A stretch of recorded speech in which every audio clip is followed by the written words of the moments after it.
दोस्तों, आज मैं एमएससी फाइनल मैथमेटिक्स का सिलेबस स्टार्ट करने जा रहा हूँ। और आपको पता है इसमें आपके 5 पेपर है, जिसमें से एक पेपर है integral transform and integral equation. इसमें 5 यूनिट है। पहली यूनिट है द लाप्लास ट्रांसफॉर्म, दूसरी यूनिट है द फूरियर ट्रांसफॉर्म, तीसरी यूनिट है द हैंकल ट्रांसफॉर्म, चौथी यूनिट है लीनियर इंटीग्रल इक्वेशन एंड 5वीं यूनिट है इंटीग्रल ट्रांसफॉर्म मेथड। तो आज हम सबसे पहले पढ़ेंगे यूनिट 4 जो है लीनियर इंटीग्रल इक्वेशन। अब इसको स्टार्ट करने से पहले आपको सबसे पहले थोड़ा सा बेसिक बताना होगा, ठीक है। उसके बाद में हम क्वेश्चंस पर डील करेंगे। तो सबसे पहले हम स्टार्ट करते हैं कि what is integral equation. Integral equation क्या होती है? तो देखिए, सबसे पहले यही हमारा जो मेन पॉइंट है वो यही है हमारा कि what is integral equation. Integral equation क्या होती है? इंटीग्रल इक्वेशन को हम शॉर्ट में IE से भी डिनोट करते हैं, ठीक है। तो सबसे पहले आप देखिए इंटीग्रल इक्वेशन क्या होती है कि an equation in which an unknown function to be determined appears under one or more integral sign is called integral equation. तो समझ में आया होगा आपको कि एक इक्वेशन, एक ऐसी इक्वेशन जिसमें क्या हो, एक अननोन फंक्शन हो। क्या हो? एक अननोन फंक्शन हो, और वो अननोन फंक्शन वन और मोर यानी एक या अधिक इंटीग्रल साइन के अंदर होना चाहिए। तो उसे क्या बोलते हैं? हम इंटीग्रल इक्वेशन बोलते हैं। जैसे एग्जांपल के लिए हम लेते हैं, जैसे मैं जो इक्वेशन ले रहा हूँ आपको ये याद भी होनी चाहिए क्योंकि आगे पूरे चैप्टर में काम आएगी। तो आपके पास में क्या है कि जैसे alpha x g of x is equal to f of x plus lambda integration a to b K x comma t g of t d t, ठीक है। वेयर जी ऑफ एक्स बोल सकते हैं, जी ऑफ टी बोल सकते हैं। ये क्या आपके पास में? ये है अननोन फंक्शन, अननोन फंक्शन है आपके पास में ये। And all the other function are known and AB are constant, ठीक है दोस्तों। आपको समझ में आया होगा, ठीक है। अब हम पढ़ेंगे टाइप्स ऑफ इंटीग्रल इक्वेशन। जो इंटीग्रल इक्वेशन है इसकी टाइप कितनी होती है, तो हम पढ़ेंगे अब टाइप्स ऑफ इंटीग्रल इक्वेशन। देखिए, इंटीग्रल इक्वेशन जो होती है वो 2 प्रकार की होती है। एक होती है लीनियर इंटीग्रल इक्वेशन और दूसरी होती है आपके पास में non linear integral equation.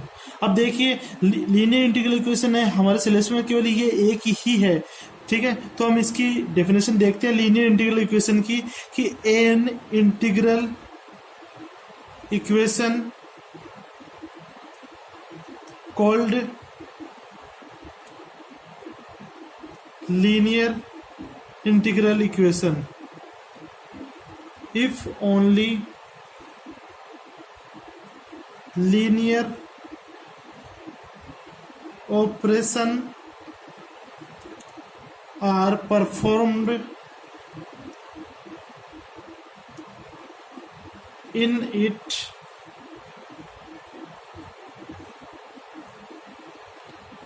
upon the unknown function, ठीक है। तो ध्यान से देखिए आप इसको कि an integral equation called linear integral equation, मतलब कि कोई भी एक इंटीग्रल इक्वेशन उसको लीनियर इंटीग्रल इक्वेशन बोल सकते हैं यदि जो इंटीग्रल इक्वेशन में अननोन फंक्शन होता है उसके ऊपर लीनियर ऑपरेशन क्या करे, परफॉर्म्ड करे तो। ठीक है दोस्तों, ठीक है। तो हम एक एग्जांपल देखते हैं। f of x is equal to integration a to x k x t g of t dt। अब ध्यान से देखिए, यहाँ पर g ऑफ t है, इसकी पावर कितनी लग रही है, इसकी पावर कितनी, एक है। एक होने का मतलब क्या होता है, लीनियर होता है। इसका मतलब ये कौन सी इक्वेशन है, लीनियर इंटीग्रल इक्वेशन है। ठीक है, इसी प्रकार से आपको मैं दूसरा एग्जांपल बताऊंगा, वो देखिए आप। f of x is equal to a to x k of x t और g ऑफ t की पावर आपको दी गई है 3। ठीक है, तो ये पावर क्या है आपके पास में, एक से अधिक है, एक से अधिक इसे बोलेंगे नॉन लीनियर। ठीक है, और इसे बोलेंगे लीनियर इंटीग्रल इक्वेशन। ये होगी नॉन लीनियर इंटीग्रल इक्वेशन। तो आपको इसकी भी डेफिनेशन समझ में आ गई होगी नॉन लीनियर की। ठीक है, अब हम देखते हैं the most general form of integral equation. ठीक है, तो जो इंटीग्रल इक्वेशन है इसकी जो मोस्ट जनरल फॉर्म है वो हम देखते हैं। वो क्या होती है, आपको ये जनरल फॉर्म जो है वो आपको याद रखनी है हमेशा के लिए, क्योंकि ये पूरे क्वेश्चन के अंदर आपको अप्लाई करनी होगी, पूरे क्वेश्चन में ये काम आएगी। ठीक है, तो देखिए आपके पास में जैसे एल्फा एक्स, जैसे इसकी जो जनरल फॉर्म होगी वो आएगी alpha x g of x is equal to f of x plus lambda integration ओम K of x comma t और g of t d t, ये आ जाएगा आपके पास में। ठीक है, तो आपको ये ध्यान में रखना है, ये आपके पास में क्या है, मोस्ट जनरल फॉर्म है। ठीक है, अब ध्यान रखना इसकी जो लोअर लिमिट होगी ये हमेशा क्या आएगी, कांस्टेंट आएगी, और इंटीग्रेशन की जो अपर लिमिट आएगी वो क्या हो सकती है, वो आपके पास में कांस्टेंट भी हो सकती है और वेरिएबल भी हो सकती है। तो ध्यान रखना जो अपर लिमिट होएगी, अपर जो लिमिट होएगी वो क्या हो सकती है आपके पास में, वेरिएबल भी हो सकती है और क्या हो सकती है, कांस्टेंट भी हो सकती है। तो आपको ये ध्यान रखनी है। ठीक है, अब इसके अंदर ही कुछ स्पेशल केसेज है वो आप समझ लीजिए एक बार। ठीक है, क्योंकि वो केसेज आगे भी क्या आएंगे, काम में आएंगे। एक बार यहाँ पे समझ लिया आपने तो फिर आगे आपको समझने की ज़्यादा ज़रूरत नहीं पड़ेगी। ठीक है, तो आपके पास में देखिए केस फर्स्ट आपके पास में, केस फर्स्ट आपके पास में क्या है वो देखिए कि when alpha x is equal to 0। ठीक है, यदि हम यहाँ पर एल्फा एक्स का मान यदि 0 लेंगे, ठीक है, एल्फा एक्स का मान क्या लेंगे, 0 लेंगे, तो आपके पास में जो इक्वेशन है वो किस में रिड्यूस हो जाएगी वो देखिए आप। तो alpha x is equal to 0, then the equation reduced as किस प्रकार से रिड्यूस होगी, f of x plus lambda integration k of x t और g of t d t, और ये किसके बराबर आएगा, 0 के बराबर आएगा। ठीक है, और इसे हम क्या बोलते हैं, which is known as linear integral equation of first kind. ठीक है, जब alpha x is equal to 0 लेने पर आपके पास में जो भी इंटीग्रल इक्वेशन आएगी उसे बोलते हैं फर्स्ट काइंड इंटीग्रल इक्वेशन। ठीक है, तो हम इसको बोलते सकते हैं which is known as linear integral equation of first kind. ठीक है, फिर केस सेकंड, फिर केस सेकंड क्या होगा कि इफ आपके पास में यदि जब आप एल्फा एक्स का मान 1 लोगे, ठीक है, तो when alpha x is equal to 1, ठीक है, यदि आप एल्फा एक्स 1 लेते हो then the equation reduced as, ठीक है, किस प्रकार से होगी कि एल्फा एक्स का मान 1 रख दोगे आप तो आपके पास में जी ऑफ एक्स बचेगा इज इक्वल टू यहाँ पे बचेगा F of x plus lambda integration, ठीक है, और के ऑफ एक्स कोमा टी और ये आएगा जी ऑफ टी डी टी। ठीक है, और इसको क्या बोलते हैं, सेकंड काइंड इंटीग्रल इक्वेशन इसको हम कहते हैं। तो इसे क्या बोलेंगे, which is known as integral equation of second kind, ठीक है, या फिर हम सेकंड काइंड बोल सकते हैं, सेकंड ऑर्डर भी हम इसे बोल सकते हैं, ठीक है। फिर तीसरा पॉइंट, तीसरा केस आपके पास में है, वो क्या आपके पास में, व्हेन एल्फा ऑफ एक्स, ठीक है, इज नेदर जीरो नॉट एक, ठीक है। तो या तो आपके पास में जीरो होगा या फिर एक होगा, ठीक है, अर्थात alpha x is not a constant, ठीक है। मतलब आपके पास में एल्फा एक्स जो है ना, वो ये क्या बोल रहा है कि when alpha x is nether zero not one, यानी कि न तो ये जीरो होगा और ना ये क्या होगा, एक होगा, मतलब ना तो जीरो होगा ना एक होगा। इसका मतलब क्या हुआ कि alpha x is not a constant, कि एल्फा एक्स जो है वो आपके पास में कांस्टेंट नहीं होगा। Then alpha x will be prescribed function. तो ये क्या होगा, प्रिस्क्राइब्ड फंक्शन होगा आपके पास में, ऑफ किसका होगा, ऑफ एक्स का, ठीक है। So the given equation reduced as, ठीक है। तो वैसे की वैसी ही आपके पास में आ जाएगी, alpha x g of x is equal to f of x plus lambda integration ओम K x comma t g of t d t. तो ऐसे कैसे आ जाएगी, ठीक है। और which is non as linear integral equation of third kind बोल दो या फिर ऑर्डर बोल दो, ठीक है, एक ही बात है। अब हम देखते हैं types of linear integral equation, ठीक है। तो linear integral equation are classified in two types, ठीक है। तो ये आपको याद रखना है, यहां से आपका जो चैप्टर है वो स्टार्ट हो जाता है एक तरीके से देखा जाए तो। Linear integral equation are classified in two types, ठीक है। और आपके पास में दो टाइप्स जो है वो कौन सी होगी, वो आपको ध्यान में रखना है। पहली टाइप आपकी होगी वोल्टेरा इंटीग्रल इक्वेशन, और आपके पास में जो सेकंड टाइप होगी वो होगी आपके पास में फ्रीडहोम इंटीग्रल इक्वेशन, ठीक है। तो आपके पास में ये दो होगी, एक तो होगी वोल्टेरा इंटीग्रल इक्वेशन, एक होगी फ्रीडहोम इंटीग्रल इक्वेशन। अब हम एक एक के बारे में देखते हैं। सबसे पहले हम देखते हैं वोल्टेरा इंटीग्रल इक्वेशन। कौन सी, वोल्टेरा इंटीग्रल इक्वेशन। अब देखिए ये दोनों जो इक्वेशन आपको मैं अभी पढ़ाने जा रहा हूँ वो बहुत ज़्यादा इंपॉर्टेंट है, तो आपको अच्छे से देखना होगा, ठीक है। तो देखिए वोल्टेरा इंटीग्रल इक्वेशन क्या होती है। An integral equation is said to be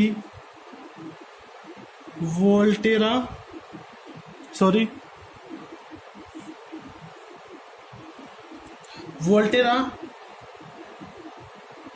integral equation, ठीक है। If the upper limit of integral is a variable.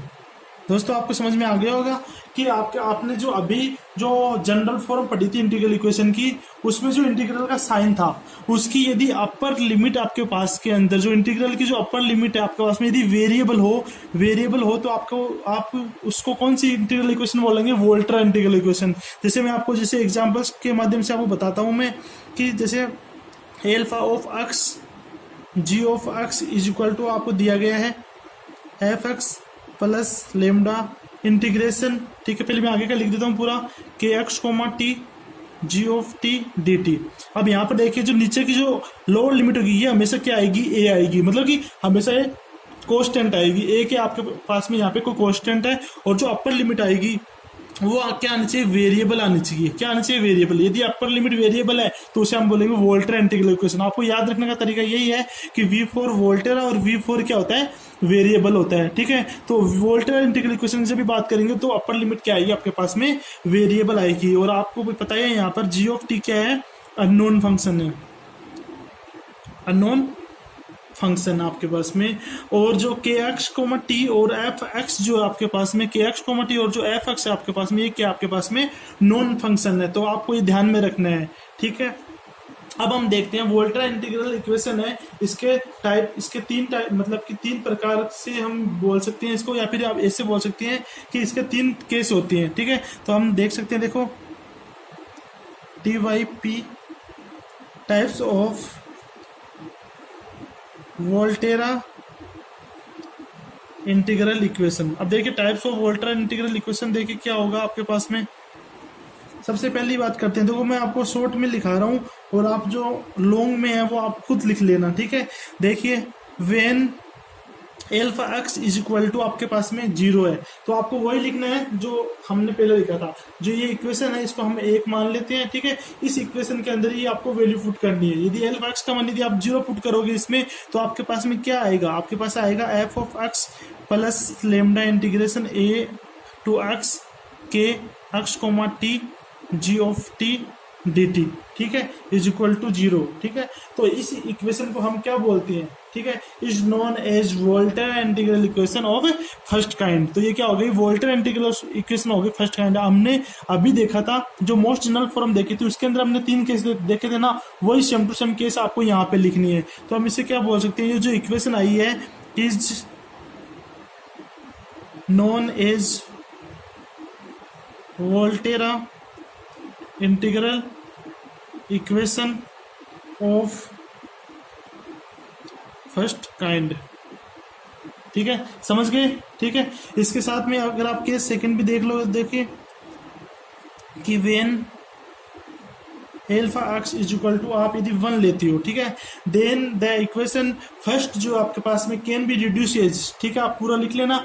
मैं बोल रहा हूं कि then the equation first can be reduce as, किस प्रकार से रिड्यूस होगी, ये इस प्रकार से रिड्यूस होगी, g of x is equal to आपके पास में क्या आएगा, f x plus lambda integration a to x K x comma t g of t d t, ये इस प्रकार से बन जाएगा। और हम इसको क्या बोलेंगे, इसको हम बोलेंगे Volterra integral equation of second kind. तो इसको हम क्या बोल सकते हैं, इज, ये जो इक्वेशन है is known as Volterra integral equation of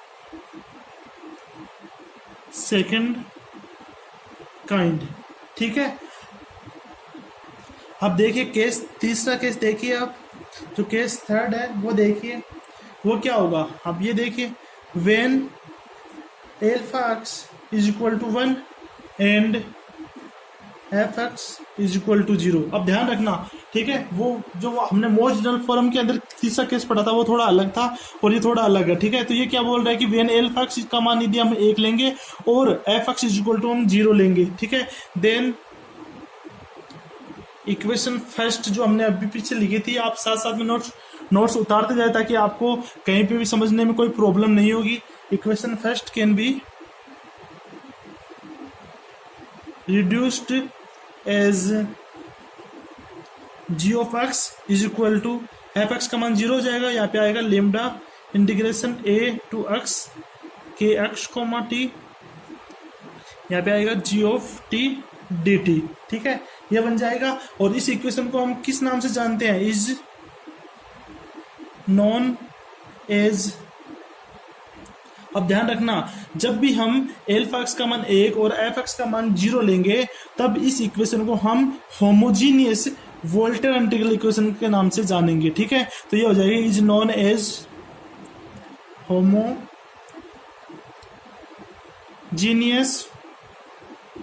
Volterra integral equation, ठीक है। ठीक है, हम होमोजीनियस इक्वेशन के नाम से हम इसको जानेंगे। ठीक है, अब हम देखते हैं टाइप्स ऑफ फ्रीडोम इंटीग्रल इक्वेशन के बारे में हम देखते हैं।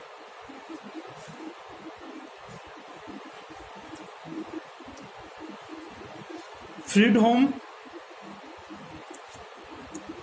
इंटीग्रल इक्वेशन, अब देखिए ये इक्वेशन क्या होती है। ठीक है, an integral equation is said to be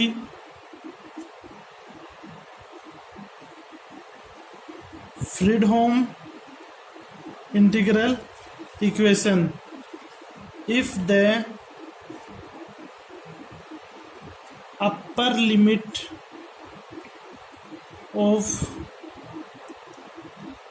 integral is a constant. ठीक है, तो ये क्या बोल रहा है कि यदि अपर लिमिट जो आएगी आपके पास वो यदि कांस्टेंट है तो आप उसको क्या बोलेंगे, फ्रीडोम इंटीग्रल इक्वेशन।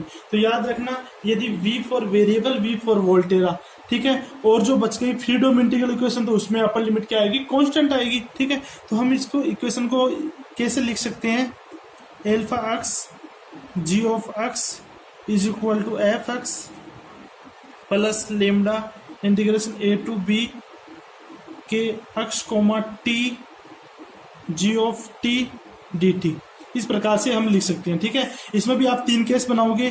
केस फर्स्ट, ठीक है, उसमें एल्फा एक्स का मान क्या लोगे 0 लोगे। फिर आप केस सेकंड बनाओगे, उसमें एल्फा एक्स का मान क्या लोगे आप 1 लोगे। और फिर आप बनाओगे केस थर्ड, उसके अंदर आप क्या लोगे, एल्फा एक्स का मान तो क्या लोगे 1 लोगे, और सॉरी हाँ, एल्फा एक्स का मान तो 1 लोगे और एफ एक्स का मान इसमें क्या लोगे आप 0 लोगे। ठीक है, जब आप ये लोगे आप, ठीक है, तो ये कौन सी इक्वेशन बनेगी, homogeneous Fredholm integral equation.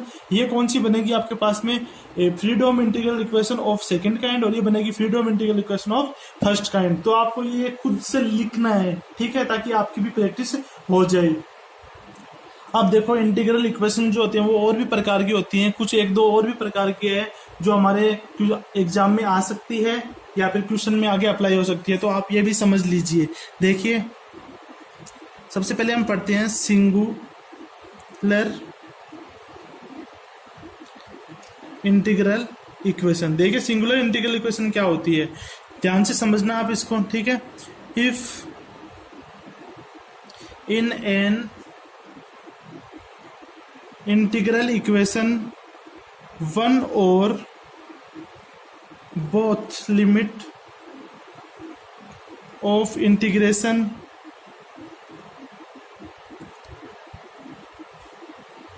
become infinity or when the kernel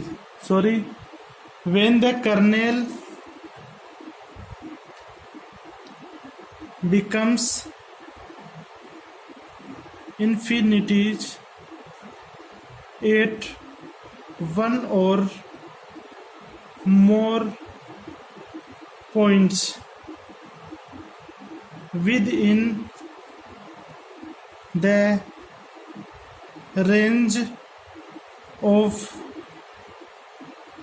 integration is called singular integral equation. समझ में आ गया होगा आपको। देखिए, फिर से आप समझ लीजिए कि ये क्या बोल रहे हैं कि एक कोई भी इंटीग्रल इक्वेशन हम उसको क्या बोल सकते हैं, सिंगुलर इंटीग्रल इक्वेशन बोल सकते हैं। कब बोल सकते हैं, उसके आपके पास में 2 कंडीशन है। पहली कंडीशन तो ये है कि आपके पास में जो लिमिट है, जो आपके पास में इंटीग्रेशन की जो लिमिट है वो क्या होनी चाहिए, इन्फिनिटी होनी चाहिए। जो बोथ या तो एक लिमिट या फिर बोथ यानी दोनों लिमिट, वन और बोथ लिमिट यानी कि एक या फिर दोनों लिमिट क्या बननी चाहिए, इन्फिनिटी बननी चाहिए। या फिर जो आपके पास में कर्नेल दिया गया है, कर्नेल का मतलब क्या है, के अक्ष कोमा टी जो है आपके पास में उसे बोलते हैं कर्नेल। ठीक है, तो जो कर्नेल आपको दिया गया है वो क्या बनना चाहिए, इन्फिनिटी बनना चाहिए। वो भी किस पॉइंट पर, एक पॉइंट पर या एक से अधिक पॉइंट के ऊपर इन्फिनिटी होना चाहिए। तो हम उससे क्या बोल सकते हैं, सिंगुलर इंटीग्रल इक्वेशन हम उसको बोल सकते हैं। जैसे एग्जांपल समझिए, आपको ज्यादा समझ में आएगा। जैसे पहला एग्जांपल है जैसे g of x is equal to f of x plus lambda, जैसे आपको यहाँ पर माइनस इन्फिनिटी से इन्फिनिटी दे दिया गया है और ये आएगा e की power x minus t g of t d t. अब देखिए ध्यान से, यहाँ पर दोनों ही क्या आपके पास में इन्फिनिटी है, तो आपके पास में ये कौन सी इंटीग्रल इक्वेशन है? सिंगुलर इंटीग्रल इक्वेशन आपके पास में। अब जैसे दूसरा एग्जांपल देखिए, अब जरूरत होना है कि ये लिमिट ही क्या करे, इन्फिनिटी करे।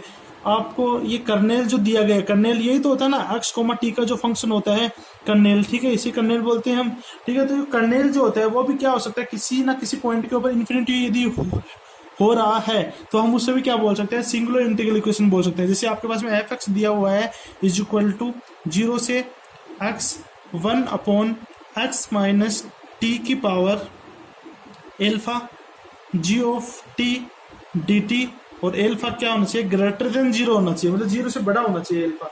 तो आप ध्यान से देखिए, यदि आप यहाँ पर टी जो है वो उसका मान x लेते हो, यदि यहाँ पे आप t is equal to x लेते हो, तो आपके पास में जो कर्नेल है, ये कर्नेल जो आपके पास में दिया गया है, जो कि x को t का मान दिया गया है, ये क्या हो जाएगा आपके पास में, इन्फिनिटी हो जाएगा। क्योंकि यदि आप यहाँ पर आप t की जगह x पुट करोगे तो आपके पास में ये 0 बनेगा, और 1/0 क्या होता है, इन्फिनिटी, और ये इन्फिनिटी बन गया। अगर ये इन्फिनिटी बन गया तो आप इसको क्या बोल सकते हो, सिंगुलर इंटीग्रल इक्वेशन आप बोल सकते हो, ठीक है। इसी के साथ में आपके पास में दूसरी जो इंटीग्रल इक्वेशन है वो है integral equation of the convolution type, ठीक है। तो कॉन्वोल्यूशन टाइप इंटीग्रल इक्वेशन देखिए आप क्या होती है, कॉन्वोल्यूशन टाइप इंटीग्रल इक्वेशन, ठीक है, ठीक है। ये क्या होती है, आप ध्यान से देखना इसको क्या होती है। अब आपको देखिए, मैं बोल रहा हूँ, आप लिख लेना, ठीक है, पॉज करके लिए आप लिख लेना, मैं आपको डायरेक्ट बता दूंगा। देखिए कि if the kernel k x comma t of the integral equation is defined as a function of the difference x minus t, मतलब आपके पास में जो कर्नेल होगा वो x माइनस टी का फंक्शन होना चाहिए। जो आपके पास में जो के एक्स कोमा टी का मान जो होगा आपके पास में वो क्या होना चाहिए, के ऑफ x माइनस टी का फंक्शन होना चाहिए। जैसे आपके पास में x कोमा टी जो होता है वो किसका फंक्शन होता है, आपके पास में x और t का फंक्शन होता है, ठीक है। वैसे ही आपके पास में जो कर्नेल जो होगा आपके पास में वो किसका फंक्शन होना चाहिए, x माइनस टी का फंक्शन होना चाहिए। जैसे आपके पास में, जैसे मैं एग्जांपल बताना चाहूँ तो जैसे देखिए एग्जांपल एक तो मैंने ऊपर ही करवाया था आपको, ये एग्जांपल है, देखिए किसका फंक्शन है, x माइनस टी का फंक्शन है, तो ये क्या होगा, कॉन्वोल्यूशन टाइप भी है, ठीक है। जैसे मैं और एग्जाम्पल आपको बता देता हूँ, g of x is equal to f of x plus lambda integration 0 से x K x minus t g of t d t, ठीक है। तो ये हो गया आपके पास में, इसमें सारे एग्जांपल आ गए, ठीक है। अब के ऑफ एक्स माइनस टी, जब के ऑफ एक्स माइनस टी जो होगा वो एक्स माइनस टी का फंक्शन होगा, तो हम उससे क्या बोल सकते हैं, कॉन्वोल्यूशन टाइप इंटीग्रल इक्वेशन हम उसको बोल सकते हैं। अब आपके पास में दो यूजफुल रिजल्ट है जो आपको याद होने ही चाहिए, ठीक है। अगर वो याद नहीं हुए तो आप इस पूरे चैप्टर को नहीं कर पाओगे, मैं आपको साफ साफ बोल रहा हूँ, आप पूरे चैप्टर को नहीं कर पाओगे। तो आपको ये दोनों रिजल्ट आपको ध्यान रखना है, ठीक है। तो आपके पास में ये यूजफुल रिजल्ट है, आपको ये याद करना ही है, ठीक है, 100%, ठीक है। आप कैसे भी याद करना, जैसे सबसे पहला है आपके पास में है लेबनिज रूल, ठीक है। अब देखिए लेबनिज रूल जो होता है वो क्या होता है और वो कब अप्लाई किया जाता है वो आप समझ लीजिए कि आपके पास में जब भी कोई इंटीग्रेशन दिया गया है, ठीक है, और उसका आपको डिफरेंशिएशन करना है, तब आपके पास में क्या होगा, लेबनिज रूल जो होगा वो अप्लाई करना होगा, ठीक है। जैसे मैं आपको बता देता हूँ, डायरेक्ट बता देता हूँ आपको मैं, जैसे आपके पास में ये कोई इंटीग्रेशन दिया हुआ है f of x comma t और डी टी, और यहाँ पर जो इंटीग्रेशन की जो लिमिट है वो है जी ऑफ एक्स से एच ऑफ एक्स तक, ठीक है। अब यदि आपको यहाँ पर इसका क्या करना हो, डिफरेंशिएशन करना हो यहाँ पर आपको इसका, तो इसका डिफरेंशिएशन वो किस प्रकार से किया जाता है, ये आपको फॉर्मूला याद रहना चाहिए, क्योंकि ये क्वेश्चन में बहुत बार अप्लाई होगा। तो आपको ये डायरेक्ट ये याद रखिए, जो लैंग्वेज है वो कुछ भी नहीं है, ठीक है। तो आपको डायरेक्ट ये फॉर्मूला याद रखना है। वो कैसे होगा वो देख लीजिए आप। सबसे पहले आपको क्या करना पड़ेगा, g of x h of x ऐसा कैसा लिखना है, ठीक है। सबसे पहले आपको एफ ऑफ एक्स टी का क्या करना है, आंशिक अवकलन करना है, ठीक है। क्या करना है, आंशिक अवकलन करना है, वो भी किसके सापेक्ष, एक्स के सापेक्ष। तो यहाँ पर del f upon del x हो जाएगा और डी ऑफ टी ऐसा कैसा आएगा, ठीक है। फिर आपको क्या करना है, फिर आपको ऊपर जो अपर लिमिट है वो इसमें पुट करनी है, और अपर लिमिट यदि आप उसमें पुट करोगे, फिर आप देखिए क्या करना आपको, अपर लिमिट आप इसमें पुट करोगे तो ये आएगा x कोमा एच एक्स, ठीक है। और आपको क्या करना है, जो एच एक्स है इसका आपको x के सापेक्ष अवकलन करना है, समझ गए। तो ये आएगा D H x upon d x, ठीक है। फिर देखिए जो लोअर लिमिट रखेंगे तो आपके पास में साइन कैसा लगेगा, माइनस का साइन लगेगा, ठीक है। तो आपको लोअर लिमिट इसमें पुट करनी है, तो ये आएगा f of x comma g of x, ठीक है। फिर आपको जी ऑफ एक्स का क्या करना है, अवकलन करना है, किसके सापेक्ष, एक्स के सापेक्ष। तो आएगा d of g of x upon d x. तो मैं ऐसा करता हूँ आपको ये समझ में आया होगा, और आपको ये फॉर्मूला याद करना है, आप लिख लिख के देख लेना इसको, ठीक है। तो देखिए क्या है, मैं फिर से रिपीट कर देता हूँ एक बार। आपको इंटीग्रेशन दिया जाएगा f of x comma t d t का, और आपको इसका डिफरेंशिएशन करना होगा। जब भी आपको इंटीग्रेशन का डिफरेंशिएशन करना हो तब आपको लेबनिज रूल लगाना होगा, उसमें लेबनिज रूल अप्लाई करना होगा। और लेबनिज रूल क्या बोलता है कि सबसे पहले आप क्या करोगे, जो आपको फंक्शन दिया गया है इसका आप आंशिक अवकलन करोगे, और वो भी किसके अंदर, इंटीग्रेशन के अंदर, ठीक है। तो इंटीग्रेशन जी ऑफ एक्स से एच एक्स ऐसा कैसा लिखेंगे, और इसका क्या करेंगे, आंशिक अवकलन करेंगे। फिर आप जो अपर लिमिट है इसको इसमें पुट करोगे, और अपर लिमिट का एक्स के सापेक्ष क्या करोगे, अवकलन करोगे। तो फिर ये अपर लिमिट पुट करते हैं तो प्लस का साइन लगाते हैं, ठीक है। तो प्लस आ जाएगा, और f of x comma upper limit यानी एच एक्स आ जाएगा, और अपर लिमिट जो आपके पास में इसका हमने क्या कर दिया, अवकलन कर दिया। फिर जो लोअर लिमिट होती है उसको लिखने से पहले हम माइनस लगाते हैं, आपको ये पता होगा सबको, ठीक है। तो माइनस और अपर जो लोअर लिमिट है वो इसमें पुट करेंगे, तो आएगा आपके पास में f of x comma g x, ठीक है। और फिर लोअर लिमिट का एक्स के सापेक्ष क्या कर देंगे, हम अवकलन कर देंगे। उसके बाद में जो बी रूल जो है वो देखिए क्या है, ठीक है। तो ये भी काफी इंपॉर्टेंट है, काफी जगह यूज होगा। तो देखिए है क्या, पहले से ये देख लीजिए आप कि एन इंपॉर्टेंट फॉर्मूला, ठीक है। इंपॉर्टेंट फॉर्मूला है for converting A multiple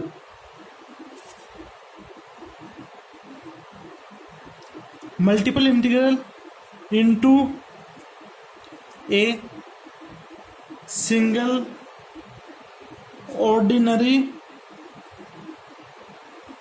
integral, ठीक है, ठीक है। इस प्रकार से होगा, ठीक है। अब देखिए ये क्या बोल रहा है कि हमको क्या करना होगा, हमको मल्टीपल इंटीग्रल दिया हुआ होगा, और उसको आपको सिंगल इंटीग्रल में चेंज करना है। जब भी आपको मल्टीपल इंटीग्रल को सिंगल इंटीग्रल में चेंज करना हो तो आपके पास में जो फॉर्मूला होगा वो ये होगा। कौन सा फॉर्मूला होगा, ये आपके सामने देखिए। इंटीग्रेशन जैसे आपको दिया हुआ है multiple integral, a to x ले लिया हमने, और आपको जी ऑफ टी, और ये दिया गया है डी टी की पावर एन। जैसे मैंने मान लिया कि इसका एन बार क्या करना है, आपको इंटीग्रेशन करना है।